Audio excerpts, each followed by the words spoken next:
लाल मेरी वतन பயணம் மேற்கொண்டார் அவ்வாறே ஆண்டவர் உங்களோடு இருப்பாராக.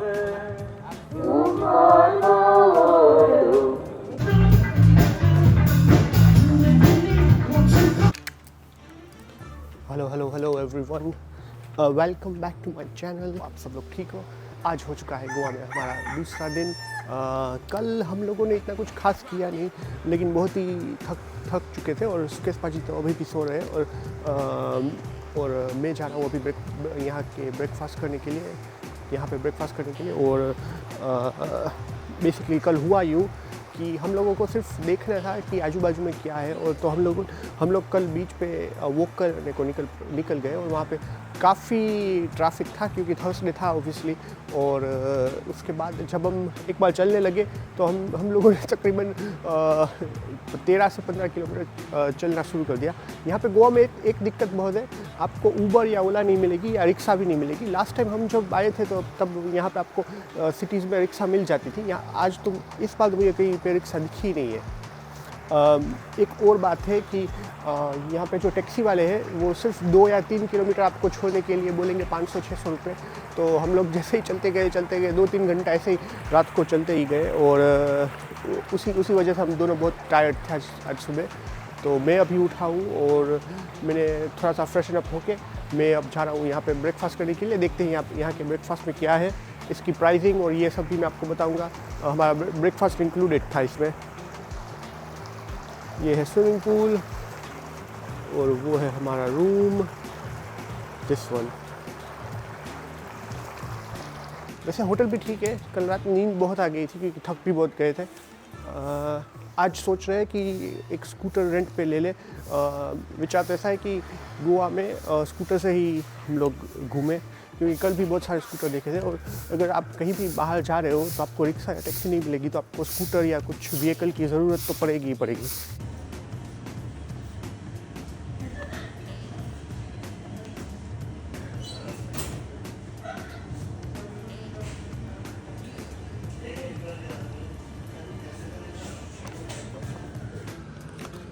गाइस, हम लोग अभी बाइक हायर कर रहे हैं। सो कैसे प्राइस क्या है बाइक का? 500 बोल रहे हैं, जितने में करते हैं देखते हैं। 950 कर दो, 500 रुपये डिपॉजिट और बाद में कल मॉर्निंग में।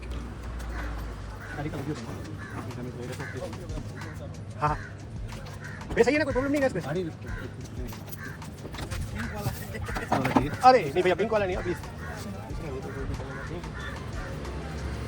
एक से तो दोनों लड़के आए हैं घूमने के लिए गोवा पार्टी करने। अब हम लोगों ने बाइक हायर कर लिए, 400 रुपये पड़ी है। तो आपको कोई तो व्हीकल चाहिए ही होगा। आज का प्लान है कि बाइक लेके हम लोग एक्सप्लोर करें और देखते हैं आजू बाजू में क्या है। यहाँ की ओल्ड गोवा की वाइब भी कुछ लेना चाहते हैं। सुकेश, बाइक का फीलिंग कैसा रहा है? बढ़िया है, अभी फिलहाल तो अच्छी बाइक है। Thank you.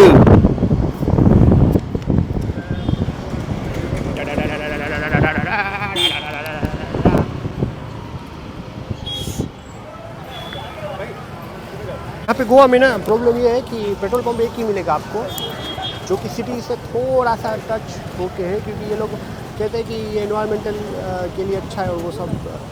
अब इसका पक्का रीज़न नहीं पता, लेकिन पेट्रोल पंप आपको ये कह लीजिए कि 5-10 किलोमीटर में सिर्फ एक ही मिलेगा। तो आप समझ सकते हो। यहाँ पे ना मैंने क्या देखा, कल रात को ना बहुत सारे लोग अपनी दुकानों में छोटी छोटी बोतलें रखते हैं पेट्रोल की, लेकिन वो ट्रस्टवर्दी नहीं होते हैं। वो पेट्रोल की जगह कुछ और भी उसमें मिलावट होती है।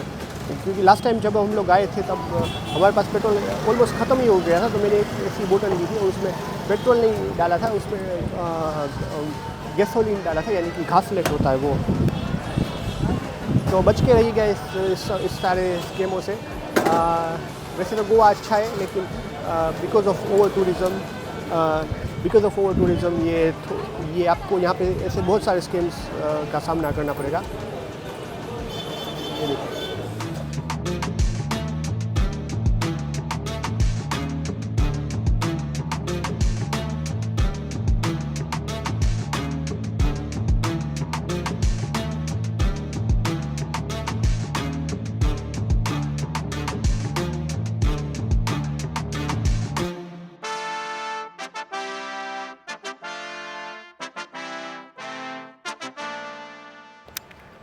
कैसे हम लोगों ने यहाँ पर हमारी बाइक पार्क कर दी है। वैसे ठीक ही अच्छी बाइक है। रास्ता बहुत लंबा था हमारी होटल से और यहाँ पे अब ट्रैफिक भी इतना बढ़ गया है, हर जगह पे रोड ही बन रहा है।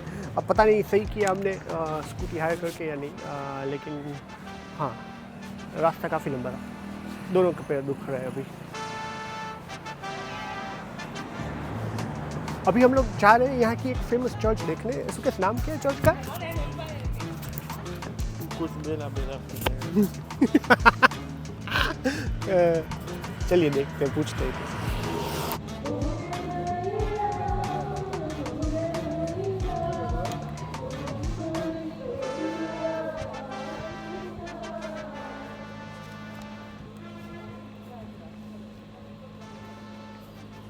பயணம் மேற்கொண்டார். அவ்வாறே நாங்களும் நற்செய்திக்கு பயனுள்ள முறையில் சான்று பகர்ந்து எம் சகோதரர் சகோதரிகளோடு यहाँ पे अभी prayers चल रहे हैं, ऐसा लग रहा है। வருவோமாக. எங்கள் हम ஆண்டவராகிய लोग actually पीछे के இயேசு रास्ते से आए கிறிஸ்து हैं। வழியாக உம்மை மன்றாடுகிறோம். ஆண்டவர் உங்களோடு இருப்பாராக.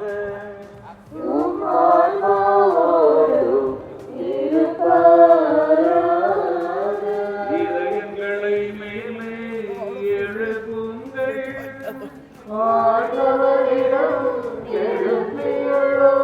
நம் இறைவனாகிய ஆண்டவருக்கு நன்றி கூறுவோம்.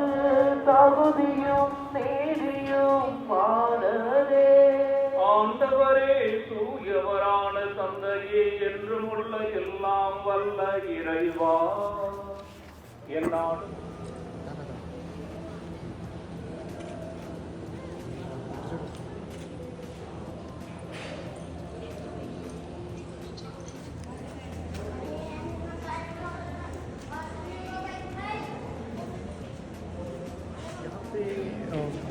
मैं अंदर गया था और अंदर जो मेन चर्च है वहाँ पे वीडियोग्राफी अलाउड नहीं है। यहाँ पे ये माना जाता है कि सेंट फ्रांसिस जेवियर का यहाँ पे रिमेनिंग भी जो है वो यहाँ पे ही पड़ा हुआ है। और ये चर्च जो है ये एक्चुअली बिल्ट हुई थी अंडर पोर्चुगीज़ इंडिया नहीं, पोर्चुगीज़ गोवा। और तकरीबन 17वीं सदी में ये पोर्चुगीज़ एम्पायर ने बिल्ड की थी। और सेंट जेवियर, इसका मैं नाम भूल रहा हूँ, सेंट फ्रांसिस जेवियर जो थे वो एक तरह से आप ये कह सकते हो कि इंडिया में उसने क्रिश्चियनिटी को फैलाया था। और उसके रिमेनिंग्स यहीं पे है। अब वहाँ पे जाने का में अलाउड नहीं है। और आप यहाँ पे चर्च देख सकते हो, काफ़ी अच्छा है। और सेंट फ्रांसिस जेवियर जो थे वो एक्चुअली में पोर्चुगीज़ एम्पायर के बहुत बड़े एक तरह से प्रीस्ट कह सकते हो, जिन्होंने इंडिया में क्रिश्चियनिटी को बढ़ाया।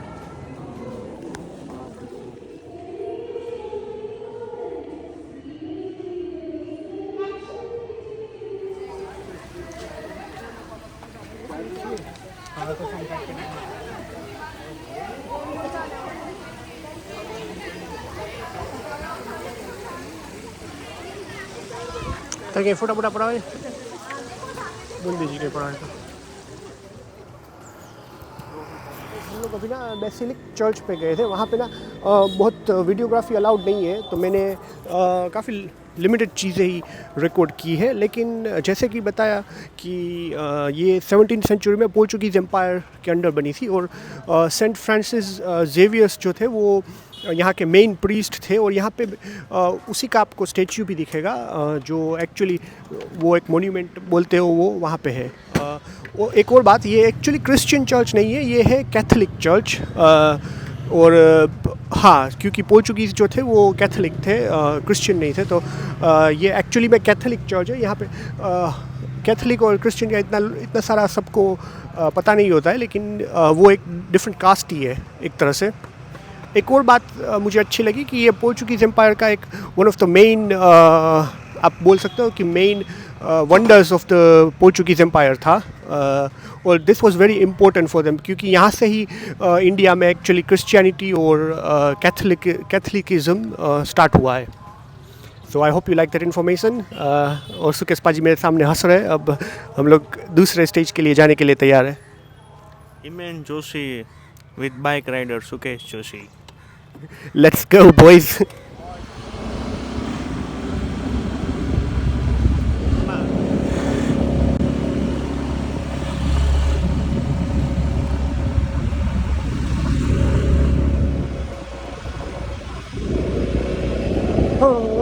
लाल मेरी वतन.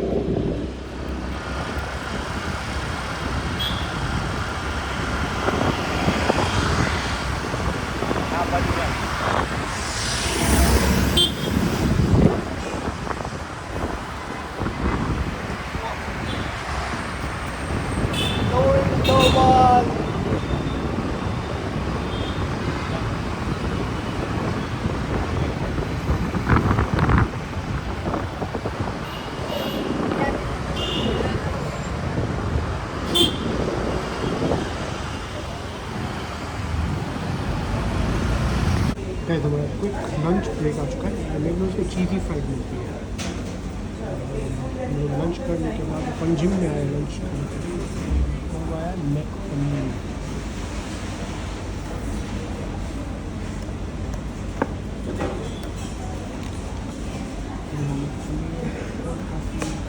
मेरा है ये बेसिक प्योर करो जी.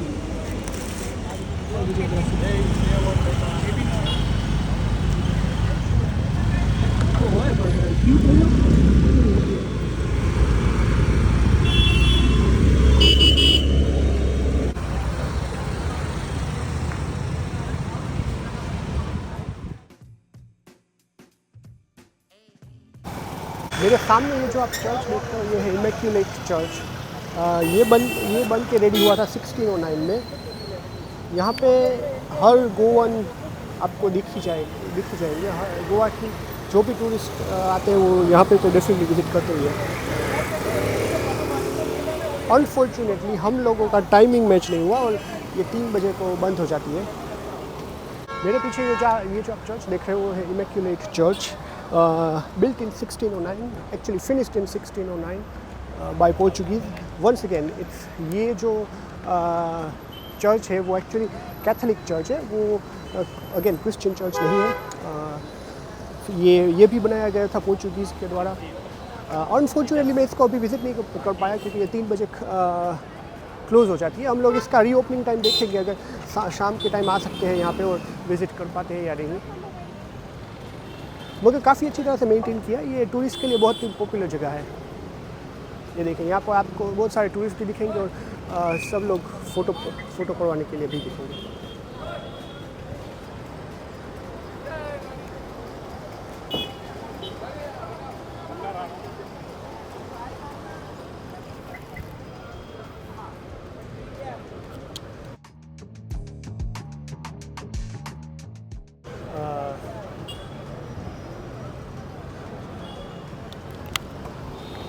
यहाँ पे कई सारी फिल्में भी शूट हुई है. जैसे कि अक्षय कुमार और सलमान खान की मुझसे शादी करोगी. फिर ऑल द बेस्ट शायद नहीं, जोश.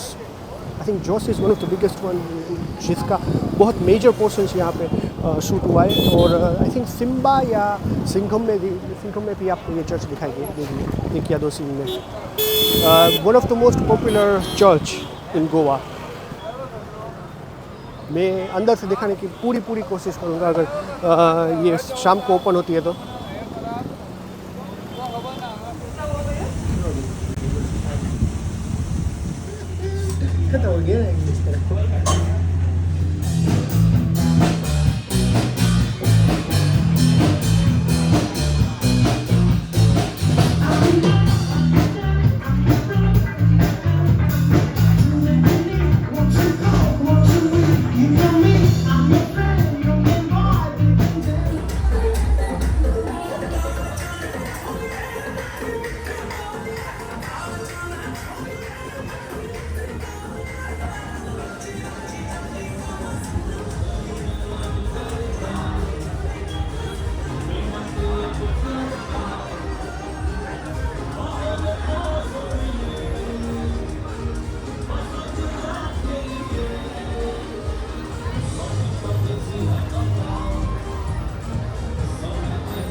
camino de